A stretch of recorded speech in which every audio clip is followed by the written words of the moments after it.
Well, shares of Chinese EV maker NIO moving after net losses widened in the fourth quarter. You see it up about 2% here. The fourth quarter that led to a $2.9 billion deficit for the year. Increased competition led to aggressive price cutting in the world's largest EV market. Our next guest says American car makers stand to lose big in a head-to-head competition with Chinese EV makers, with companies like BYD, in his words, outmaneuvering the big three on price and scale. Let's bring in Robinson Meyer. He's Heatmap Founding Executive Editor to discuss more. Robinson, it feels like a good segue that Praz was talking about the introduction of these gas-powered cars from Dodge, because you kind of highlight that in an op-ed in the New York Times, saying specifically that the commitment hasn't been all in on EVs, if you will, from the big three.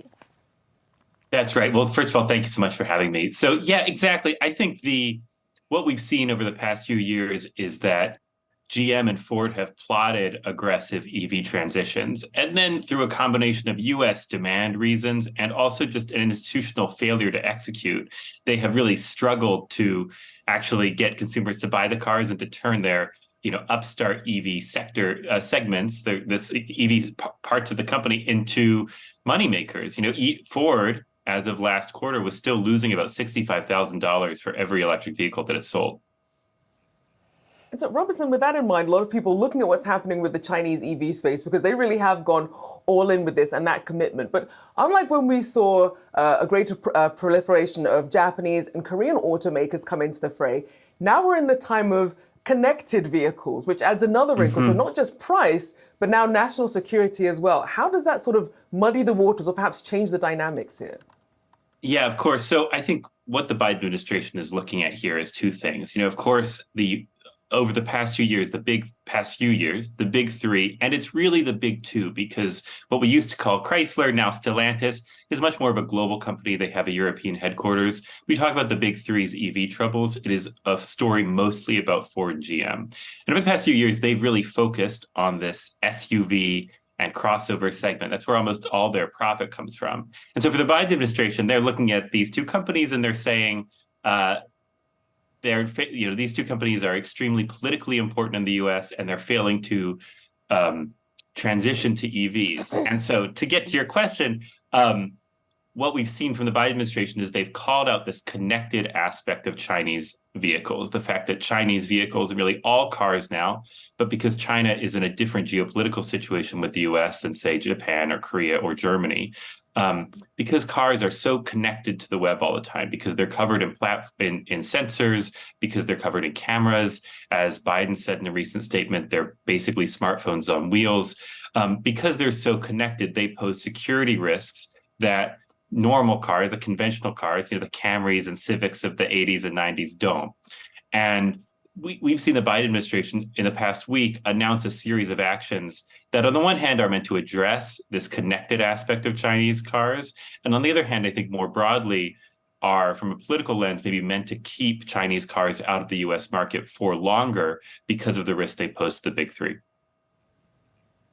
Robinson, even though we're talking, so much about the U.S. market, the reality is Western car makers, at least, are already going head-to-head with these Chinese car makers in markets like Europe. South America is a big battleground now. We had a chance to speak with Stella Li, who's the executive VP at BYD. I want you to listen to what she had to say about the protection that trade restrictions essentially create for some of these car makers. So like a lot of OEM brand here, if they don't participate in the global competition to be better, they will be out.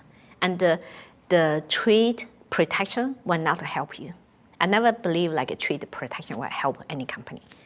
Yeah, because if you see who are the winner, is the company who really change to get all technology will be the final winner.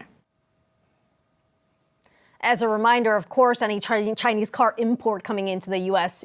Is subject to 25% or a little more than that. In terms of a tariff, we've heard the likes of Elon Musk, right, say essentially if you get rid of these, other car makers are going to be demolished. The competition will be demolished. How do you see this? Is that really the one thing that's keeping Chinese car makers from really capturing the global market here? Well, I think that, first of all, Chinese car makers are already plunging ahead in a lot of global markets. So BYD, for instance, is a great example. It's opened factories in Brazil, Thailand, Hungary, Uzbekistan, in addition to the 3 million cars per year capacity that it already operates in China. It's looking at opening a factory in Mexico, which would, of course, then make those cars subject to USMCA free trade provisions. What's keeping it out of the US right now is just the fact that it hasn't really tried to sell cars in the US. It does sell buses here. More broadly, what we're seeing is that auto markets, especially European auto markets, are having a very hard time figuring out exactly how to craft trade protections that, on the one hand, keep this deluge of very cheap cars from China out of their domestic markets, protecting their local automakers. And on the other hand, exactly as Ms. Li said, keeping that keep local automakers, their domestic automakers, whether that's Volkswagen or Peugeot in Europe or Ford and GM here in the US, competitive and like at the cutting edge of vehicle technology. And I don't think any company or country has solved this problem yet, but I think this is a major policy question going forward, specifically for the United States and Europe, as they try to figure out how do we keep these automakers alive during what is basically a second China shock in the automotive sector, while at the same time making sure that these automakers can stay competitive, that they can keep up with Chinese companies who often are ahead of them, specifically on questions of battery chemistry and software integration with the vehicle.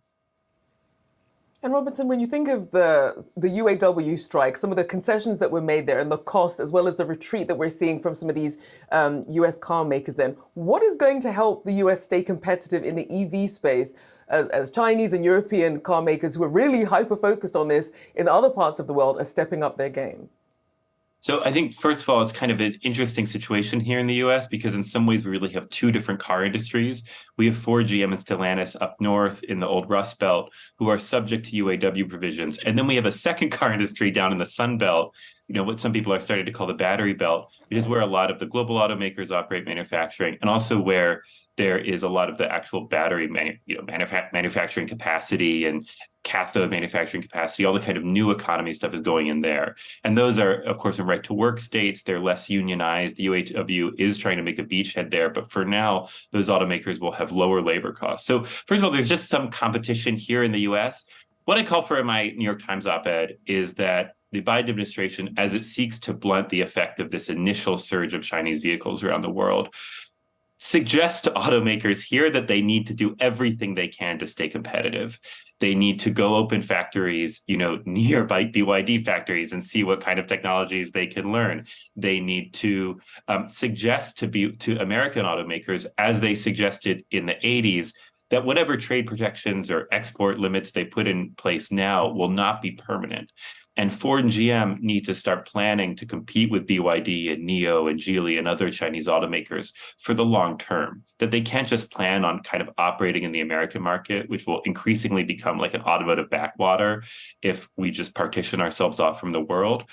They need to go out, they need to start selling more cars internationally. They need to diversify beyond the SUVs and crossovers and pickups that kind of drive their profit right now. And they need to learn everything they can from these Chinese upstarts so that in the 2030s and 2040s, they're ready to compete in the global markets. Indeed, and to meet some of those climate targets as well. Appreciate you taking the time to join us this morning. Robinson Meyer, Heatmap Founding Executive Editor, thank you so much for joining us today. Thank you so much for having me.